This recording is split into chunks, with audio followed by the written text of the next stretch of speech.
Nah, guys, kembali lagi di channel Aprisitorus, di mana channel ini akan memberikan diri kamu suatu informasi baik dari pekerjaan, asmara, keuangan, ataupun kehidupan diri kamu secara general.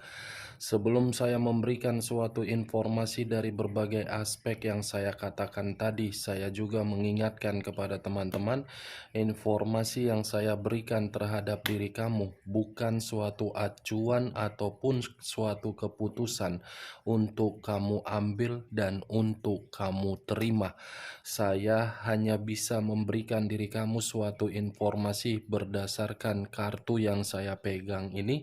Diri kamu hanya bisa berencana terhadap kehidupan kamu, akan tetapi di balik dari informasi dan perencanaan tersebut, lagi-lagi yang menentukan adalah Sang Pencipta.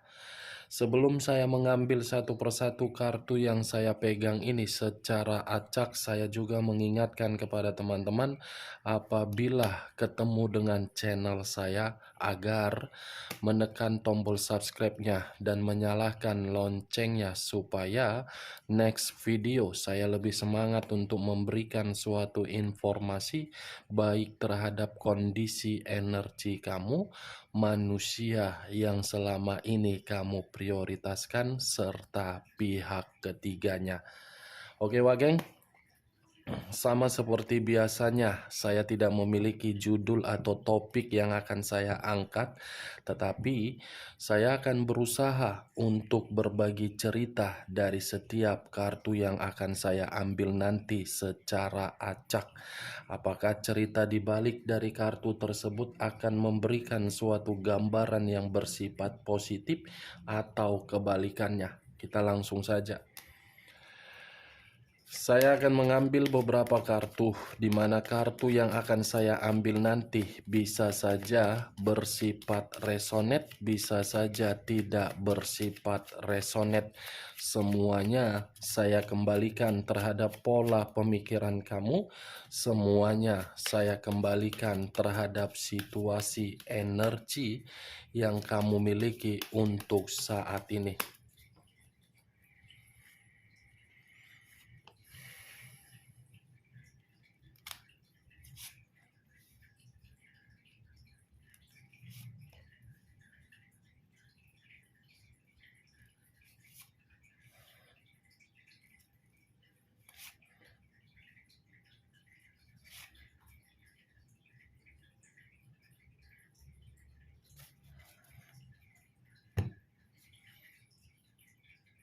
Nah, guys, di depan saya ini sudah ada beberapa kartu yang sudah saya ambil secara acak satu persatu dari tumpukan kartu yang saya pegang tadi. Apakah informasi atau cerita di balik dari kartu yang ada di depan saya ini akan memberikan suatu gambaran yang bersifat positif atau kebalikannya? Kita langsung terhadap kartu pertama. Muncul kartu ini.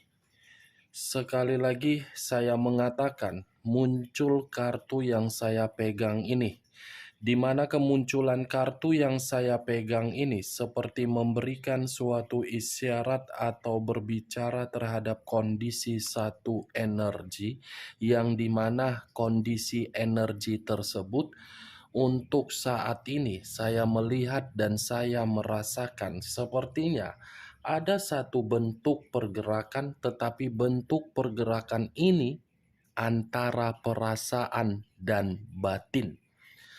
Kondisi perasaan dan batin seperti menempatkan posisi di dalam kabar duka.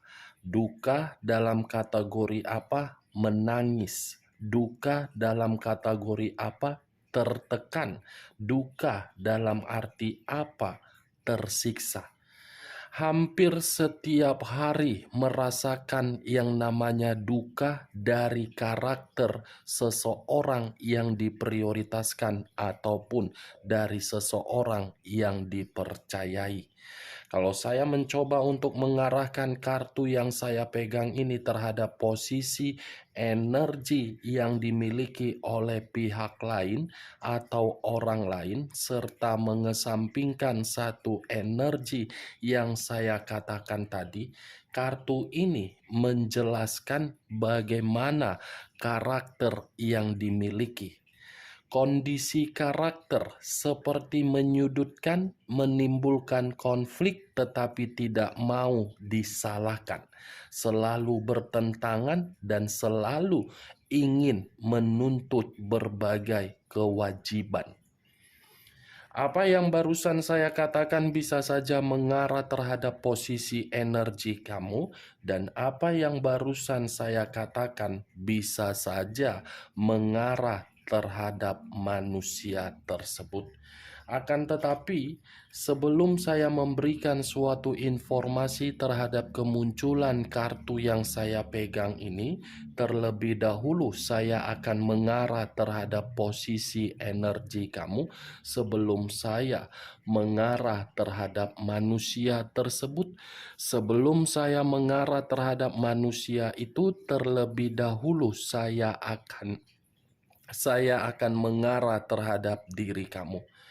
Di mana ketika diri saya mengarah terhadap posisi energi kamu, baik secara pemikiran, perasaan, ataupun kondisi batin kamu, ketiga aspek yang barusan saya katakan ini mungkin pernah menikmati yang namanya keharmonisan. Mungkin pernah menikmati yang namanya kebahagiaan, tetapi keharmonisan dan kebahagiaan tersebut hanya bersifat sementara untuk di awal pertemuan, bukan untuk saat ini. Yang kamu rasakan untuk saat ini apa? Tekanan. Yang kamu rasakan untuk saat ini apa? Ditinggalkan. Yang kamu rasakan untuk saat ini apa? Tersiksa. Saya berbicara dari apa yang saya katakan tadi menurut dari pergerakan energi kamu, bukan dari kartu yang saya pegang ini sebagai acuannya.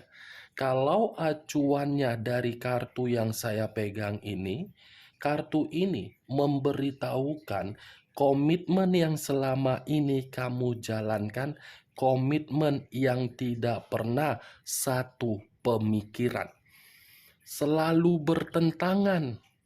Walaupun memang keadaannya kamu tinggal satu atap, bukan berarti hal tersebut menjadikan suatu alasan untuk bisa memiliki satu pemikiran. Apa yang kamu pikirkan belum tentu yang dipikirkan oleh manusia tersebut. Apa yang dia pikirkan mengharuskan diri kamu untuk mengikuti pemikiran yang dia pikirkan. Komitmen seperti apa seperti itu, Wage? Tidak pernah satu pemikiran. Berarti diri kamu, kalau kamu ingin berkomunikasi terhadap diri dia, kamu ketakutan. Kalau kamu ingin bertindak terhadap manusia itu, kamu merasa khawatir. Wow, luar biasa dong komitmen kamu itu. Hanya menguntungkan terhadap diri dia, tetapi merugikan diri kamu. Saya mengakui yang namanya hubungan, apalagi sakral, memang sangat sulit untuk menyatukan dua pemikiran menjadi satu pemikiran.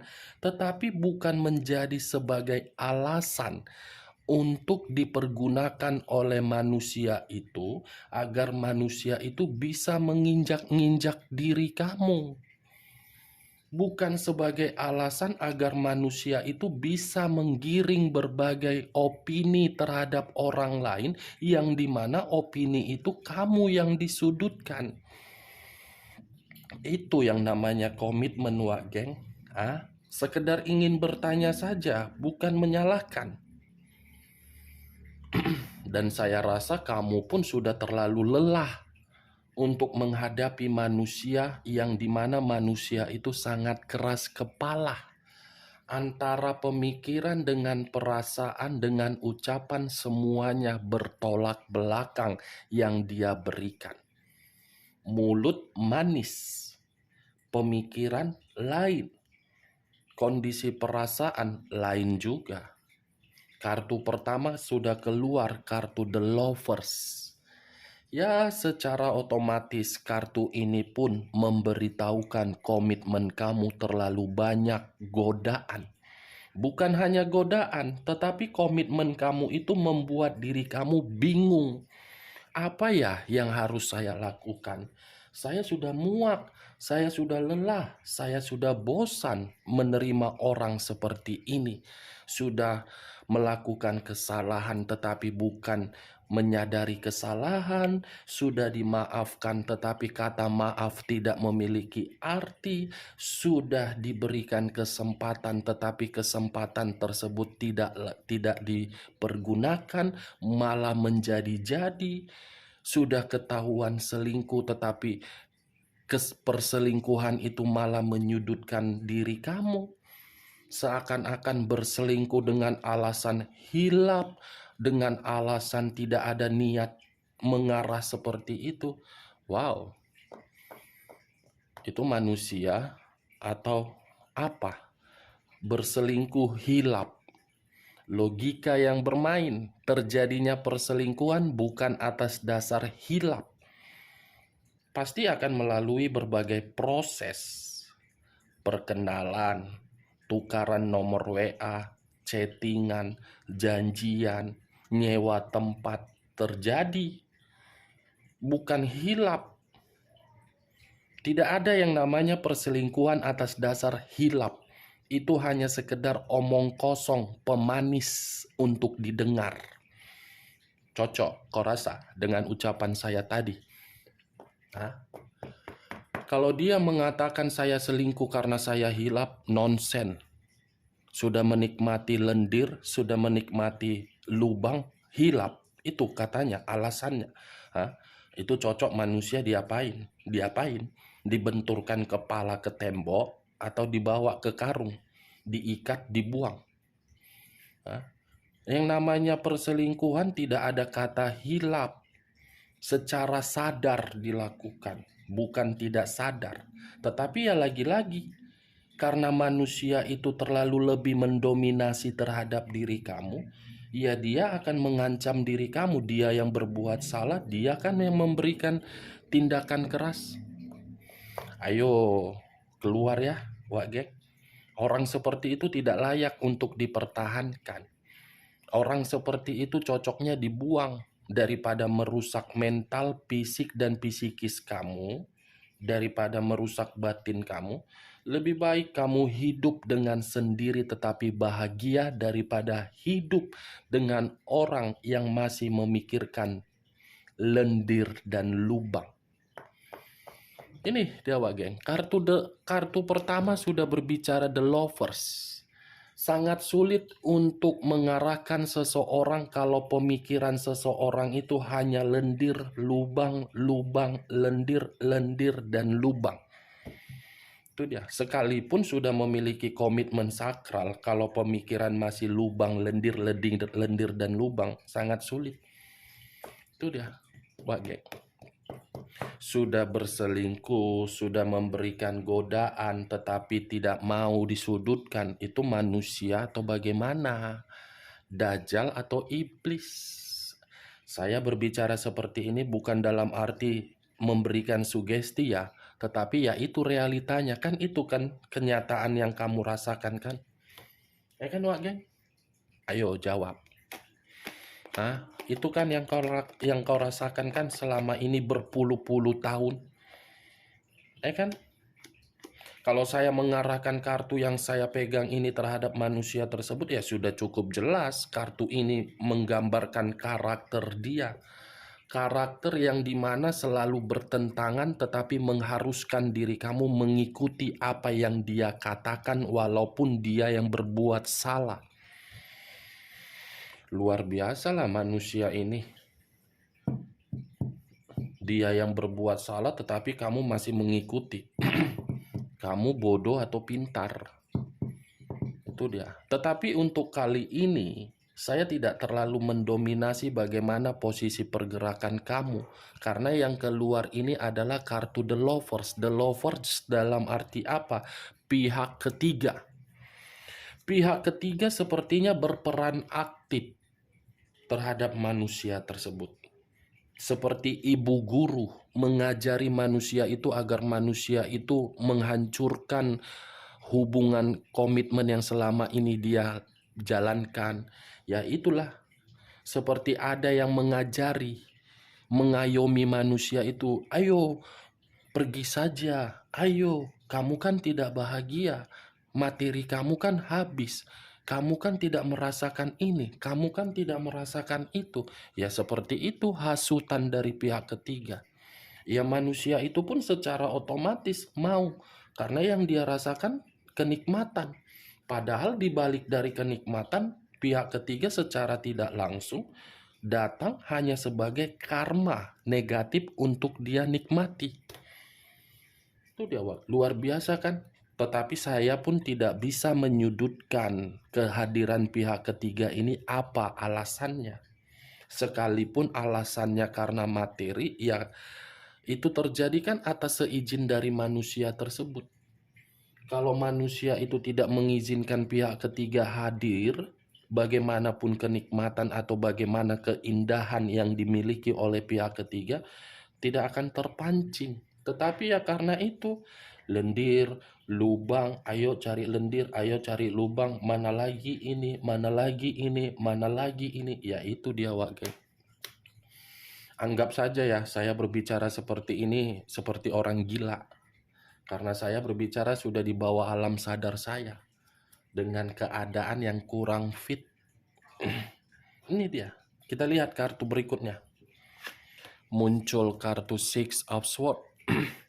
Terdiri dari 6 pedang. Kalau saya mencoba untuk mengambil satu pedang dari ke-6 pedang tersebut, satu pedang ini seperti memberitahukan akibat dari hasutan pihak ketiga dan perkataan pihak ketiga menyuruh manusia itu untuk bergerak pergi dari kehidupan kamu. Tetapi sebelum pergi, pihak ketiga menghasut dia dulu.